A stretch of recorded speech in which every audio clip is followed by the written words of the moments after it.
All right. So if you want to introduce yourself and say who you are and what you do, and we'll dive in. Yeah, sure. Hello and shalom, everyone. My name is Mayim Vega, and I'm a naturopathic herbalist and holistic life coach. I was formerly a computer scientist at the NASA Ames Research Center, and then I became an entrepreneur because I got married and had my first child, and I wanted to take care of him and be a stay-at-home mom, work-from-home mom. So I started a web and app development company, mostly for high-tech companies after NASA, and that was good, but it took a while to get going.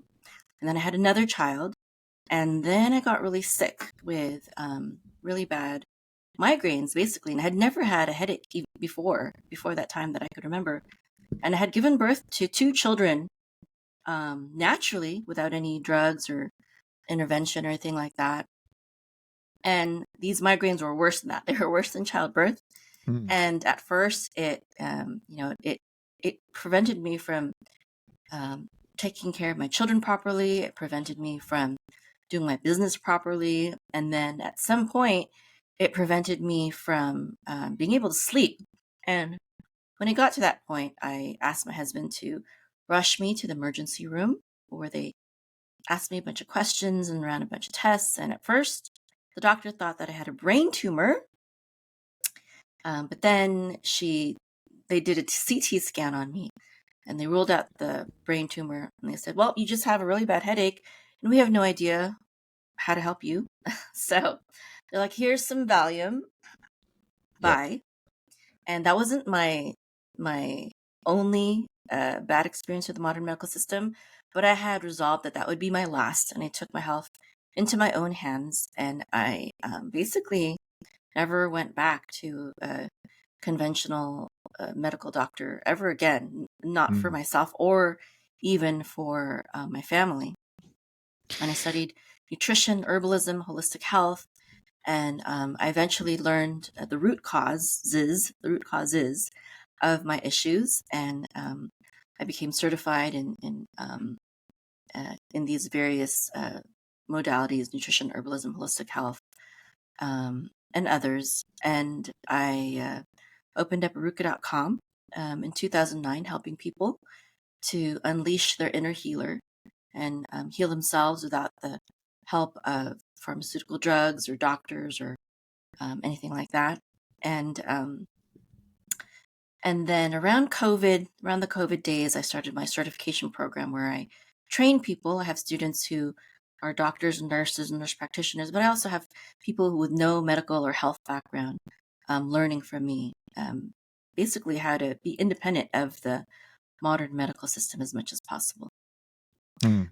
Also, I'm 46 years old, and I like to tell people that because people think I'm really young. I've had that all my life. When I used to work at NASA, we had a security gate that we had to go through and show them our badge, and I'd show the security officer, and he's like, this one time he's like, you don't look a day over 12.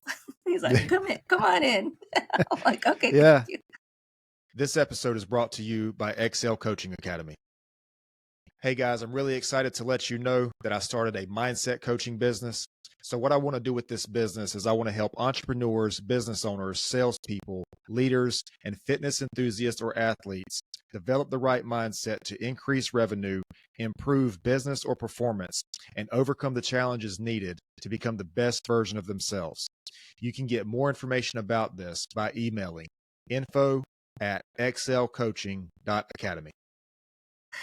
Well, what's crazy, man, is do you feel like you started to get those I guess maybe those compliments before you got out of the mainstream medicine? Because I feel like, a lot of this quote unquote holistic stuff is actually very beneficial stuff for like healthy aging. I feel like the mainstream, medical system is like the unhealthy aging version of it. Yeah. And because you think of things like, and I don't know if this is what you do or not, but I think of things like collagen, like red light therapy, like those kind of things are not really pushed in the mainstream, but they're very good for our skin and all that kind of stuff, our joints and stuff. And it's like, you hear of these medications that people take long term, and they have all these different side effects and stuff, and it's just not good. It's just not good for you. But I wanted to backtrack on something that you said. You said you had this issue, and then you got out of the mainstream sort of medical system, and you got into holistic health. Is that about right? Something like you Yeah. had something that so they couldn't Basically. help you. And it's crazy how often how common of a story that is. Somebody has a long term, whether it's a pain or a condition, and nobody seems to know where it comes from, and then they get out of that system and go to holistic health, and then they heal themselves or whatever it is. So, I mean, what do you think? I know you said, was it migraines? Was it like headaches that you had that was the issue? It was migraines, and I had a second sort of. I consider them. I thought I was on my deathbed both times, and I Oh, wow. probably wasn't the first time with my second. I really kind of feel like it was a lot more serious, and it could have led to my death. And both times I healed myself naturally, and yeah, absolutely. This is the true way, and the other traditional, not traditional. What I practice is traditional medicine. Right. Yeah. What hospitals practice is not. It's modern medicine, Mm-hmm. and it's devoid of any of true root cause healing. They don't really deal with the root cause, not because we as a society or as humanity don't know how to deal with the root cause, but it's just not profitable to deal with the root cause, because root cause healing means it's the opposite of dependency on pharmaceutical drugs, which is their long-term money-making model. Right. Their long-term money-making model isn't to help you so that you can be healthy and free of their help. Their long-term financial model is to relieve your symptoms just enough so that you can function somewhat, but still keep you sick enough so that you feel like you still need their services. Yeah. And even, to make you worse, sometimes is also in their best interest. And sometimes that's what the drugs do, is they get rid of one symptom so that you can later have like 5 symptoms that are worse than the original thing that you came in for. That's a very common thing. And that's the kind of thing that I help my students break free from, learn how to break free from, either for themselves or their family members. Well, it's like the fascinating thing is, man, like you and so many other people are in this situation. You have this issue, this pain or whatever, and you're just given a medication to basically just deal with the pain in a better way. But that does not solve the issue that's at hand. It's just like if you go to the doctor and they give you a medication for the pain, that whatever's causing the pain is still there. That's just like the pain medication doesn't really do anything. And I don't know if you've heard this or not. If somebody has a surgery or something like that and they're offered pain medication, that actually slows the healing process. Like Yeah, yeah. the pain. Yeah, and I don't know if that's because of the inflammation. It's anti-inflammatory, and some inflammation is actually good, like because it takes blood to the area and it's all that. So it's like if you have something that takes away that inflammation, I don't know if that's necessarily a good thing. Right, yeah. Whenever your body is giving you any kind of symptom, I see that as it's your body talking to you. It's your body telling you that there's some kind of imbalance in your life, whether it's a physical imbalance, hormonal imbalance, spiritual imbalance, emotional, mental imbalance. That is to be discovered. And it's usually a combination of all of them. So yeah, taking a drug to silence the symptoms is basically telling your body to shut up. Right. Shut up. Yeah. I don't want to change my lifestyle. I don't want to deal with the root causes of whatever you're trying to say to me. So just shut up. That's what that is. Yeah. And it's crazy. Like, why don't you why can't we solve, why does the modern medicine not solve the root problem? Why do we just treat symptoms? That's the question. That's the $1 million question, I feel like. Yeah. And I think that, it's profit. Part of it is profit. But another thing is that I think it's partly on a government level, which is why I'm really happy that RFK, hopefully I haven't heard the latest news if he's been confirmed or not. I was there for parts of his hearing, anyways. But there's too much of a monopoly, and it's not a monopoly of one single company, which is why it's very hard to kind of pin it on one company. It's not Pfizer, it's not Right. whatever, but it's the industry as a whole has monopolized health and healing. And what industry is that? Well, it's the pharmaceutical industry, but they're also in bed with the food industry, even the telecom industry. I mean, there is this like conspiracy, like I'm a conspiracy theorist, I guess you would say. A lot of people would say I'm a conspiracy theorist. There is a conspiracy of very strong and powerful companies out there in the world, and they conspire together to accomplish their individual needs. But when they work together, they're more powerful, and they lobby Congress, and they stifle and censor other people. How do they do it? Well, they do it by through money. They give people money, and money moves. Money influences. And that's why it's wrong to give people in government or judges, etc., money. Because it can influence them in a very negative way. And I hate how Facebook is like trying to throw the Biden administration under the bus right now, as if it were not responsible, as if it was just, as if Zuckerberg was like, oh, Biden administration, okay, I'll do whatever you want, because it's like, it's as if he didn't have any power Yeah. as if Yeah. he didn't have any balls that he that he could have used himself to stand up to them. And now that Trump is in power, he's like, oh yeah, they were doing this to me and this and that. Yeah. And it's like he's like a victim now. And I'm like, Right. give me a break, dude. Like, Elon Musk, RFK, these people were standing up for truth, for freedom, for health, all these good things, whether or not the government was in power. That's Yep. why my vote is for these people. I know that. I'm sorry to, I don't, this wasn't necessarily, I don't know if you want to get political. No, you're good. You're good. Okay.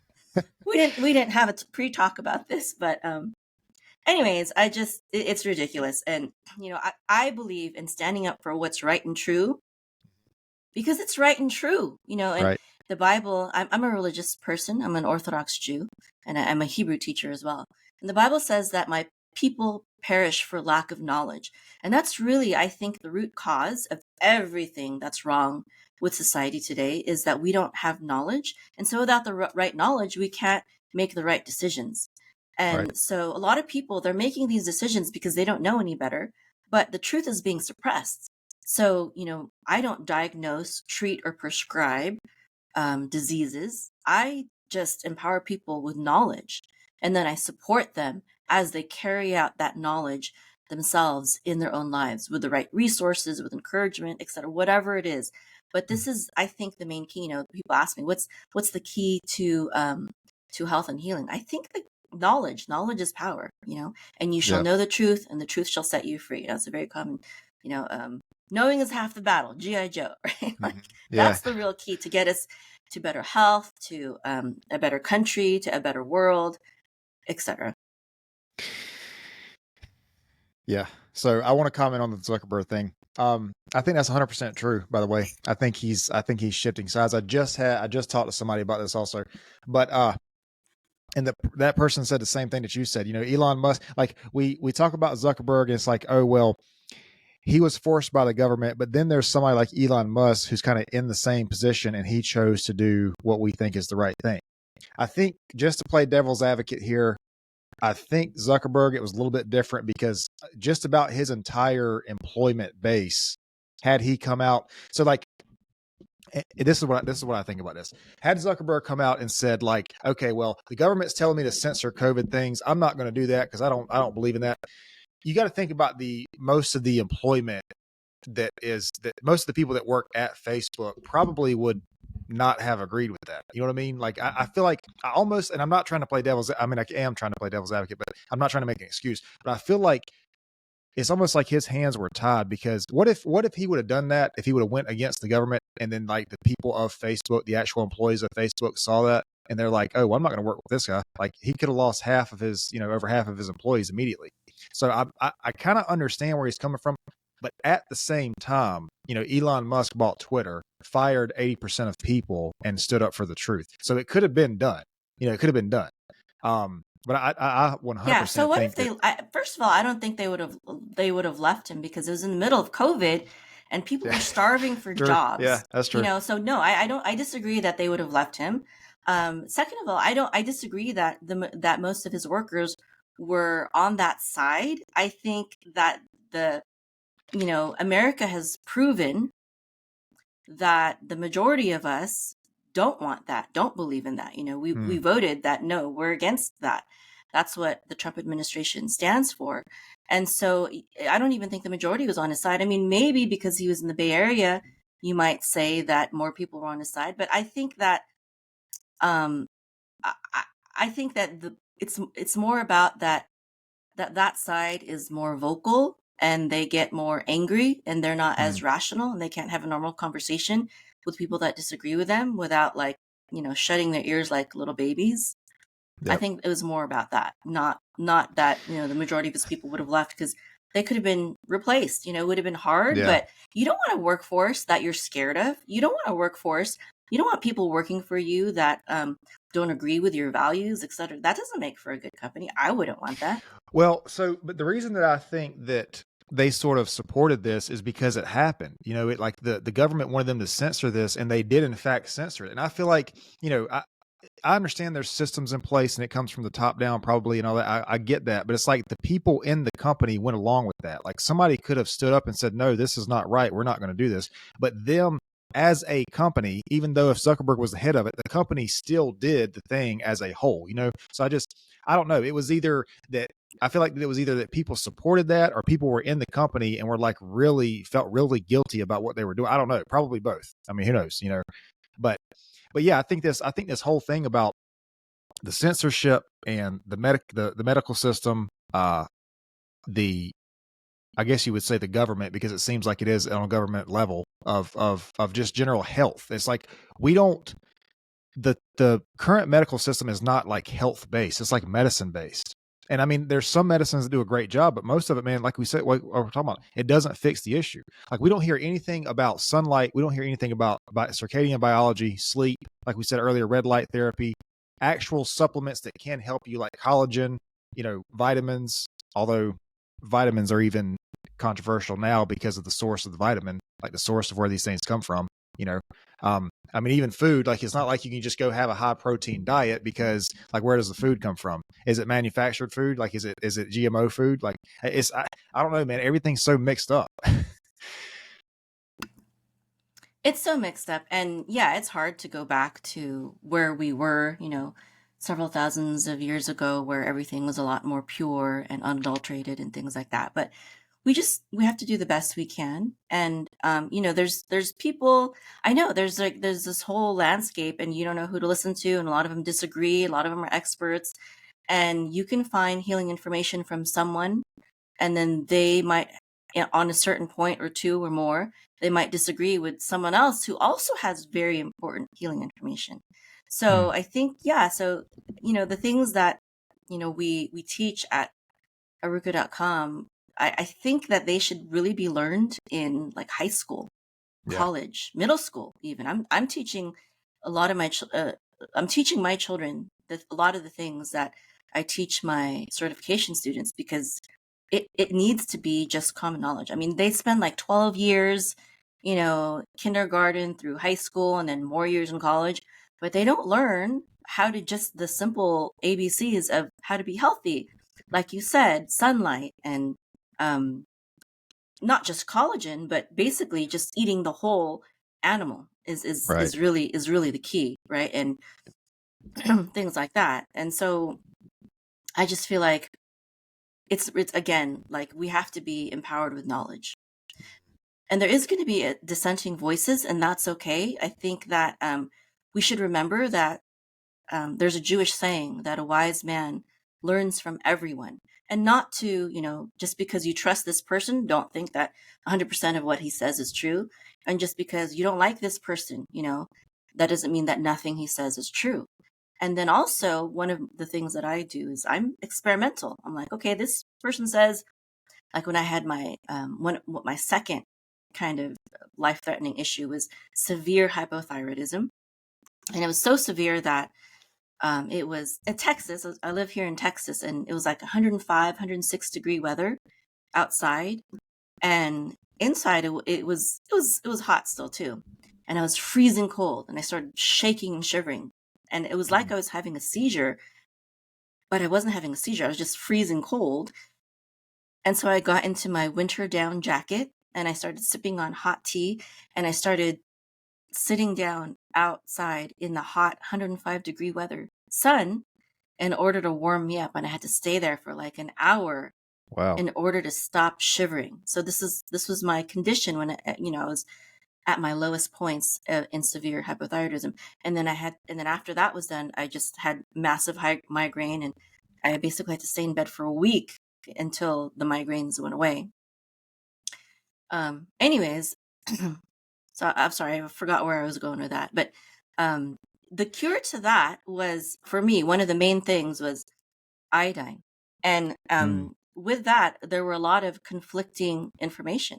I had, as I was studying, and one person would say, stay away from all sources of iodine as much as possible in order to heal yourself of hypothyroidism. And then I had some other sources saying, you need to supplement with iodine. Not only do you need to supplement, you need to avoid foods that prevent your iodine absorption. And you have to not just supplement, but you have to mega supplement, like a lot of iodine. So I had completely opposing information. So I was like, okay, I don't know what to do, but I'm going to do something. First of all, I started with a carnivore diet, and that did help. That helped a little bit because I knew that Michaela Peterson and many others with hypothyroidism and other autoimmune disorders heal themselves through a carnivore diet. I was doing the carnivore diet. It was good. It was okay. It helped me cope. It didn't really get me to the next level though. And then I was like, okay, I have one camp saying no iodine. I have another camp. And actually the camp that was saying take iodine, it was from people that I trusted, that I already had a record of listening to and following,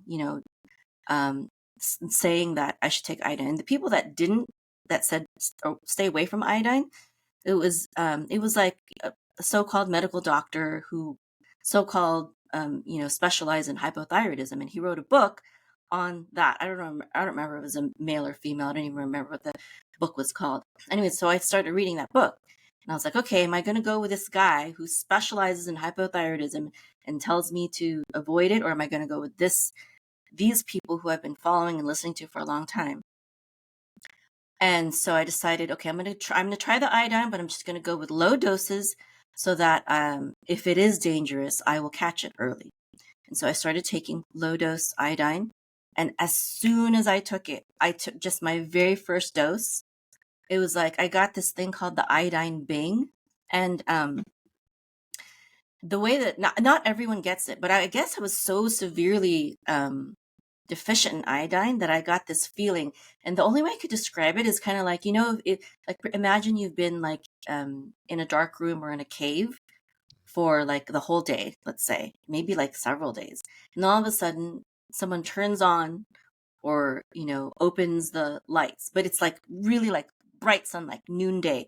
And you're like, it's just like, it feels like a blinding light. You might even get a migraine if you're prone to migraines. It was this like blinding sort of light experience.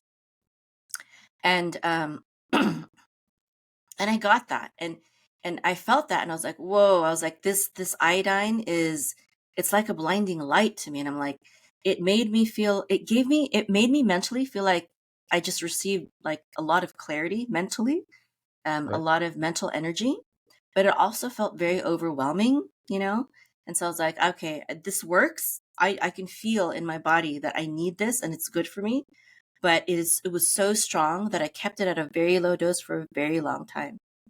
And then after a while, I was like, okay, I do feel better, but I don't feel 100% yet.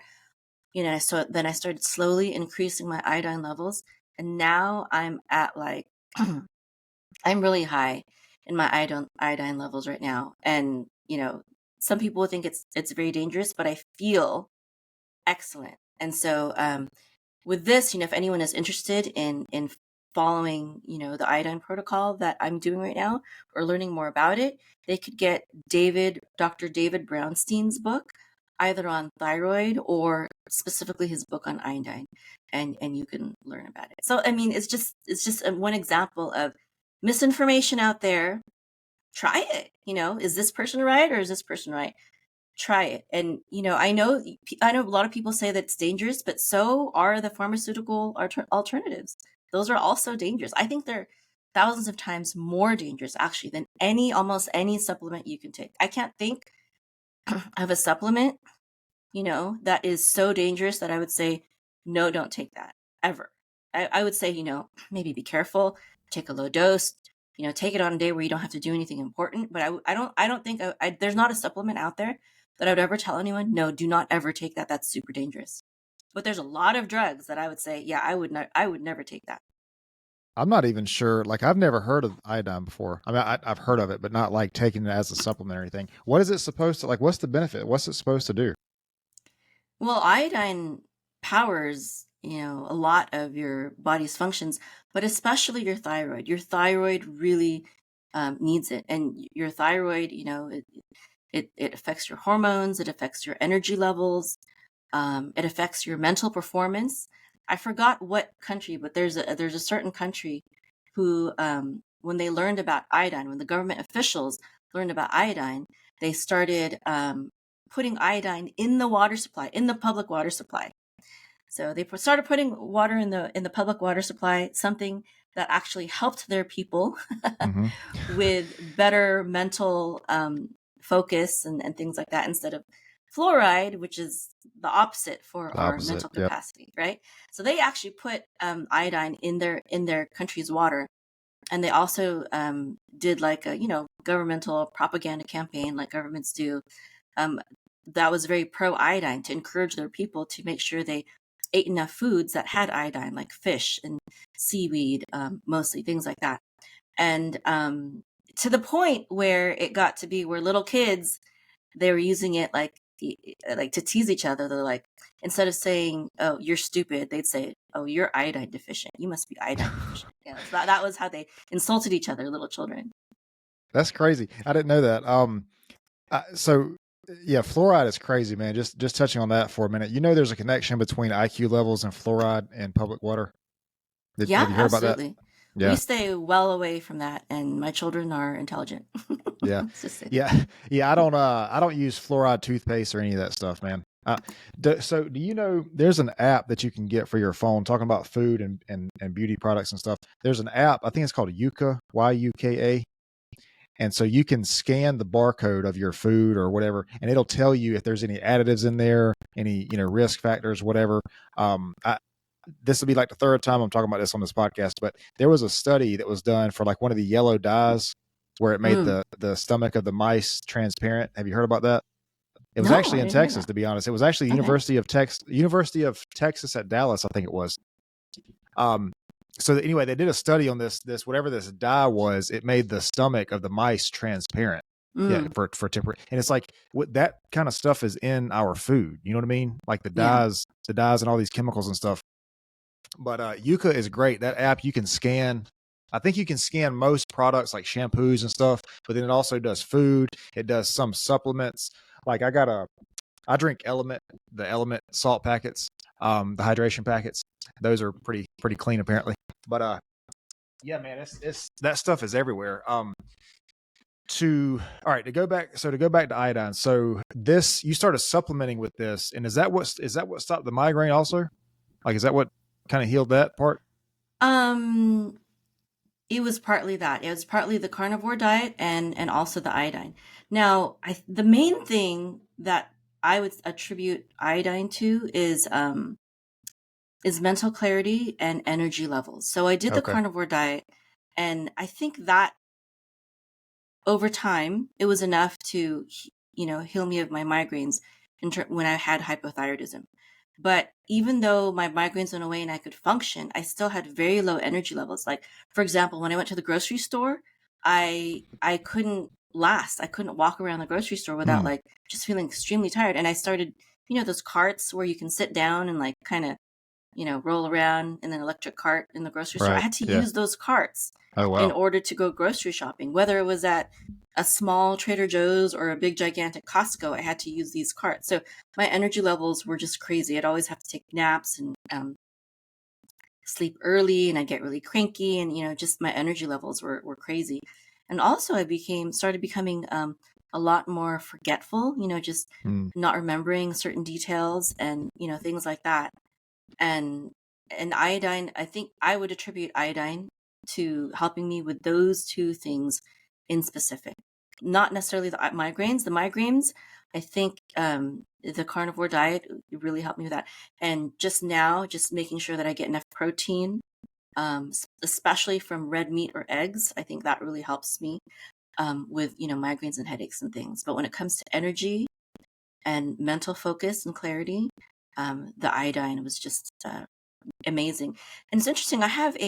She's 19 years old now, but as I was going through my own hypothyroid journey, my daughter also, she was in, I put all my children in, I guess this was when she was around 17. I put them all in a group swim team, different ages. I have 7 children of my own. They range, right now, their ages 5 to 19.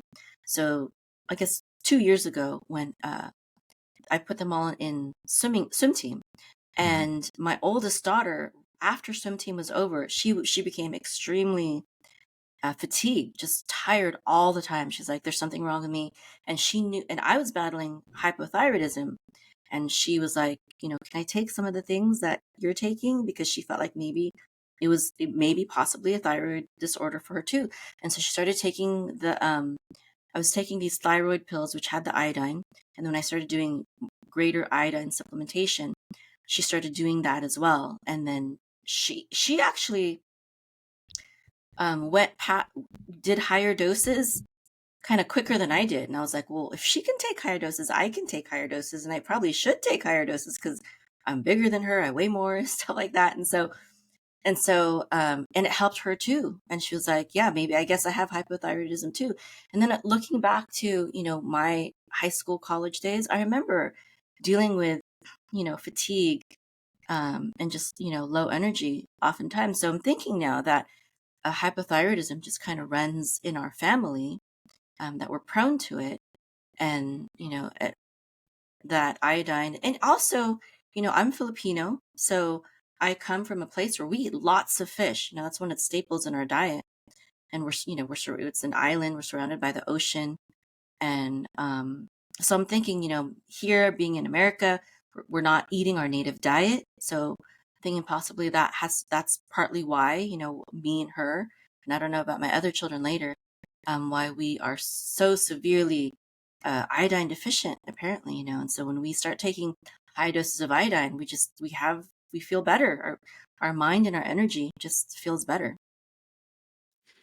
So you mentioned a carnivore diet. I wanted to touch on that because I want to try that. I don't really have a reason. I mean, I just no other reason other than to try it. But I don't really know. So I've heard like very dramatic shifts in your diet can cause problems. I mean, I guess I have a balanced diet right now. It's a high protein diet, but I don't. It's balanced. I eat the carbs and that kind of stuff. Um, so I'm not sure. I just don't really know about the carnivore. I don't know really what's allowed. Like, I think you can eat maybe eggs, but you can't have like carbs, is my understanding. I mean, I don't know. When I say carbs, like rice and stuff. Uh, I don't know though. I don't know, but I would like to try it out and just see the change. Like, if it's any, what happens with it. Yeah, my students, I have them learn about the carnivore diet, and the way I like to explain or approach it is that I see it as the ideal elimination diet. So Hmm. I don't believe that it is that anyone needs to stay on it for long term. And some people, especially if they have a certain genetic uh, predisposition, it could be actually harmful for them. But for short term, I think it's great. One of them being is the one reason being is because meat, dairy not so much, but meat has one of the lowest allergic reactions. So little to zero people are allergic to meat. They might have an aversion to it because they don't like it, but that doesn't mean that they necessarily can't have it. And I'm talking specifically about red meat. And as I talk about this, I want to talk about this man named Dr. Weston A. Price. I don't know if you've heard of him, but have you heard of him? I haven't. Okay. He's the author of a book called Nutrition and Physical Degeneration, and he's no longer with us, but his book is pretty foundational for a lot of holistic health, especially in terms of diet, for a lot of it that is around today, the holistic health and whole foods nutrition, things like that. And he went around the world studying different native tribes. And he's not the only one. A lot of people have done this, but he documented it the best in his book. There are others, though, who have done it, like Albert Schweitzer. But so Dr. Wesley Price, he was a medical doctor, and he was a dentist specifically. And so he traveled all around the world studying different native people groups. And he saw that didn't matter where they lived. He studied people on different continents. And he saw that they all had, number one, as a dentist, he saw that they all had excellent dental health. Their teeth were straight and they didn't have any cavities, but they didn't brush their teeth.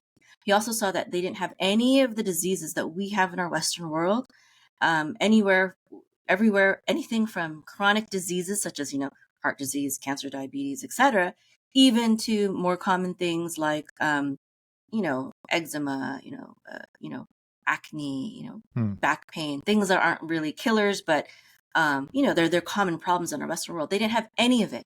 And the women, when in our society around 40s, 50s, 60s, we start getting menopause, their women were still fertile and giving birth, no menopause. And the men, instead of getting back pain and dementia and things like that, they were still hunting. They were looked up to as elders in their tribe for their wisdom and things like this. And so they had an excellent society, not in terms of technology and modern advancement, but in terms of health and wellness. They were much healthier than we are in our Western world. And so why? Well, he saw that their diet comprised of mainly, actually, red meat, mostly, usually red meat, which they hunted themselves. So it was grass-fed, obviously, not because they threw grass at it, like they do in some industrial, quote-unquote, grass-fed beef manufacturers, warehouses, whatever. But they actually, these things that they hunted, So the animals just grazed, and they followed their food, right? Because they were hunter-gatherers. And so they ate mostly meat, and they ate the animal from head to toe. They ate their bones, they ate their organs, they ate, all kinds of things. By the way, this is another thing that helped me through my hypothyroidism, is I started consuming animal organs, specifically animal organs that had to do with the female reproductive part. So bovine mammary glands, bovine uterine, just female reproductive organs. I started consuming these things. Ancient Nutrition by Dr. Josh Axe. He's one of my mentors and teachers. He and Jordan Rubin, they're both naturopaths. They started this line. They also started Garden of Life, and they still produce for it, even though they don't manufacture that anymore. But they started another line called Ancient Nutrition, and they have these animal organ supplements, which are really great. Anyway, so they ate the whole animal, bones, organs, and all. And they grounded, obviously. They didn't wear any shoes. And they spent a lot of time in the sunshine. So they got a lot of red light. They got a lot of vitamin D. They had fresh air. They weren't bombarded by, all the chemicals in our air. They had pure, fresh, clean water.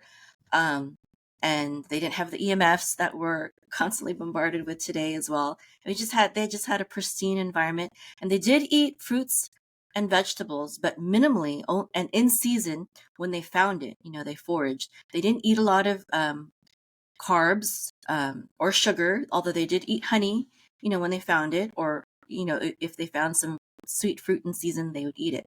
But their diet comprised mostly basically of red meat. Also, fish, if they were more coastal. And there's some that primarily consumed fish if they were coastal, and things like that. And also they had very strong community, and spirituality. They meal times were communal, and they had downtime together, and they didn't just eat together. They laughed together. They prayed together. They had various rituals and ceremonies together. So they had physical, mental, and spiritual health. And he also saw that when people from these native tribes, when they started entering into modern society and adopting modern diets and lifestyles, they started getting all the modern diseases that we get. And I think that this story is just, it perfectly, beautifully illustrates how we need to move in order to get back and reclaim our health and wellness. And when I advocate for things like collagen and red light therapy, by the way, my friend owns miterredlight.com. I think it's the best source for getting red light machines. It's at the best price. Basically, you get the most bang for your buck if you want to do red light therapy. I have an interview with him on my podcast. Anyways, so all these things that we do, the supplements, the iodine, etc., it's just helping us get closer to how we should be eating and living. And I personally I don't see myself getting rid of internet. I personally don't see myself getting rid of shoes, permanently. And I live in Texas. The weather is ridiculous here. I want to get out more, but it's hard, So I do things like, vitamin D, red light therapy, all these things, because the goal is really to either go back to how we once lived or to compensate for the fact that we can't go back to those things through different lifestyle and lifestyle hacks and supplements and things like that. Yeah, that's so crazy because we think about these like tribes and stuff, and we think about like us being the healthy, sophisticated ones. But then, most of most of these tribes you're talking about, they don't have the modern problems that we have. They don't have the diseases or the, like you said, all the teeth were like almost perfectly straight, Yeah. and you know, they have Google hormones it. for well past, like they have healthy hormones well past what we have. It's just crazy that we live in a society that we think like we have food at the grocery store, we have what we think is medicine because we have health locations that claim to be medical facilities. But it's like these people are like living, like you said, outside in the sunlight. There's the grounding, the like consuming the entire animal. You have to ask yourself, like, which society, which one is actually civilized? Like, which one is like, which one is not poisoning themselves basically because of their diet and because of what I mean. I don't know. It's something just fascinating to think about. I'm not saying that we should go back to the tribal era or anything, but I think that there's I think that there is obvious in those spaces sort of what we're missing, I feel like. Yeah, well, with our accomplishments, we have lost health, but what we've gained power and Mm, military might. So our society obviously could wipe them off the face right, of the earth if we right. really wanted to, and they couldn't do the same for us. So Mm, really, we need to basically learn from each other, learn what each hmm. society, the best, the best of each has, and not think, not be so arrogant to think that, oh, just because we have high speed internet and we can talk to each other, from Texas to South Carolina, in the blink of an eye, that means that we're better humans than No, yeah, people no. that don't have this technology. Yeah, no, definitely not. And it's crazy that yes, we could wipe them out like military wise or whatever, but we could also wipe ourselves out. And I don't feel like they would ever do that. Like they would Yeah, never, exactly. you know Not what I to mean? not to they might hurt each other, the infighting of tribes, but nothing to the degree that we can do with nuclear power and all this crazy Yeah, stuff. well, I mean that, or either just the smaller scale stuff, like the not treating the diseases, let it, like letting, like you said it earlier. You said basically having a profit off of the diseases, and I think it's almost like it's almost like it's like scary to think about that being the reality, but it's also like almost impossible to look at it any other way than that, you know? Yeah, So, absolutely. um, Yeah, it is crazy, and I really do feel like we need to, as we advance in technology, and there's no getting away from it. I mean, Elon Musk wants to go to Mars. I think that's ridiculous. I love Elon Musk, but I think I don't know. I feel like we have too many issues here on Earth that we need to take care of before we should start. I mean, we haven't even inhabited all of Earth yet, which Right. is going to be a lot way easier than trying to inhabit Mars. But he's the richest man in the world. I guess he's entitled to his. That's how I have fun by scrolling Facebook. He has fun by trying to go to Mars. So it's okay. He can Yeah. do whatever he wants. But I just feel like we have our own issues here on Earth. But as we advance in technology, we should not forget the wisdom Mm, of the ancients. We should for we sure. should not be so prideful as to think that we are more superior than them in every single way, which it's that is just gonna lead to our downfall, Hmm. with AI and things like this, we have to remember that not only, physically, um, and things like this for our personal health, but I think in terms of AI, I think another part is making sure that AI, AI does not have moral or spiritual values except for what Yep. we train it. And Right. so we're talking about the drug industry and everything that it's lacking. Well, AI and technology, there's the same kind of potential there too, if we Mhm. don't give it the values of our ancestors again. Um, Yeah, so for yeah. sure.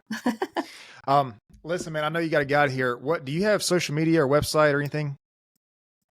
Yeah, so I'm on Facebook, Mayim Vega, and I'm on YouTube, youtube.com/Arukah. I think Facebook is facebook.com/Mayim Vega. I'm also on, I just started recently a LinkedIn account, and I have an X account, x.com/Arukah, and there's also my website, arukah.com, if you want to follow me. And I don't Okay. know, like I could be considered controversial and conspiracy theorist. So if you like that kind of stuff, you can follow me. Well, I think that there's a lot of people talking about this these days, and I think that we need to hear, we need to hear this stuff. So one thing that I ask everybody before we finish, if you could share one of the most important lessons you've ever learned, it could be something from your personal life, if you're comfortable sharing that, or your career. What do you think is one of the most valuable, most important lessons you've ever learned? Yeah, well, I think the most important thing that I've held on to and has granted me success in every endeavor, I feel, whether it comes to entrepreneurship, even getting my job at NASA, and healing myself and helping other people to heal. It's just um, this belief that I have that we are created in the divine image of God, and that um, we have a divine essence within us, Hmm. and that we should try to tap into that, connect to it, and listen to it, and let it guide us, and let that voice overpower the other voices in our lives and in the world. Yeah, I like that. Uh, I really like that, and I don't want to contribute to that because I think you said it very well. I don't want to blur it up or mess it up. Um, but listen, I appreciate your time here. I appreciate your insight. Appreciate what you're doing out there, trying to educate people and bring them to what I feel is the right direction with this health thing. So definitely appreciate it. I appreciate your time. If you can hang out for just a second, I'm gonna explain to you the upload and all that good stuff. But I do appreciate it. No problem. Okay, thank you. Shalom. Thank you for having me on. Hey everybody, listen, I really appreciate you guys tuning in today, man. If you like the content, if you found this episode useful, you can visit us on social media. That's YouTube, TikTok, Spotify, Amazon Music, Rumble, Instagram, Facebook, and Google and Apple Podcasts. There you can like our videos, follow, subscribe, and share. And again, we appreciate it. We'll see you next time.